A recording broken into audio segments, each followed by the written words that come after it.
43. This morning, we're taking a look at a new way some people are getting around Metro Detroit. You may have seen dockless electric scooters rolling through the Motor City. Now, some say they're an exciting new option for transportation, but those same scooters are causing problems in some other cities. 7 Action News reporter Matthew Smith is live in Detroit this morning to explain the controversy surrounding these scooters. Matt? Well, the problem is that in some cities, there's a whole lot more of these than there are right here. And notice I'm riding in the street. Technically, you're supposed to do just that. You're not supposed to be putting them on the sidewalk.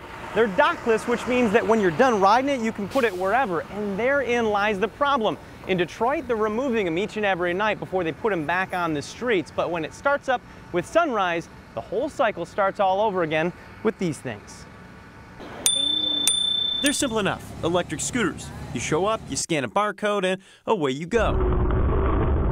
At $1 to start your ride and 15 cents a minute afterwards, it's easy to see the upside of these scooters. It actually sounds like something I like. It's practical, seems convenient for the majority.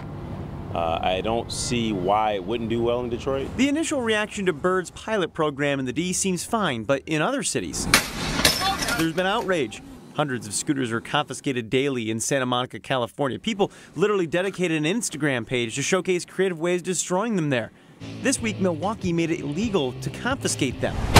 In Nashville, hundreds were impounded after a cease and desist letter went out. But before that temporary ban, 2 women were hit in the middle of the road. It's new, just like Lyft and Uber were new at a point, Zipcar and Maven were new at a point, and this is new at a point, and we're gonna learn. In Detroit, the introduction of Bird has been less contentious. Possible reasons?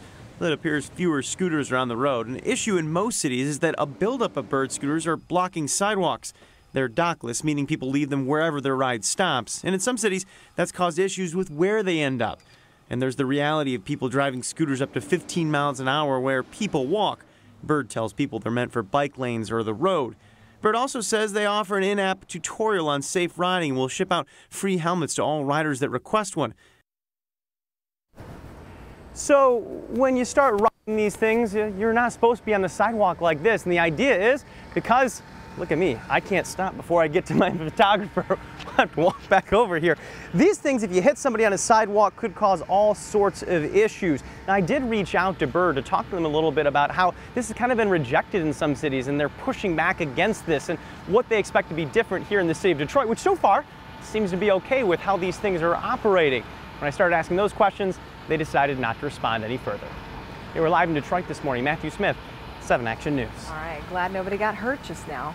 Yeah, but I mean, 15 miles an hour is going to make travel a little faster around Detroit if they stay. Sure. Thanks, All right. Matt.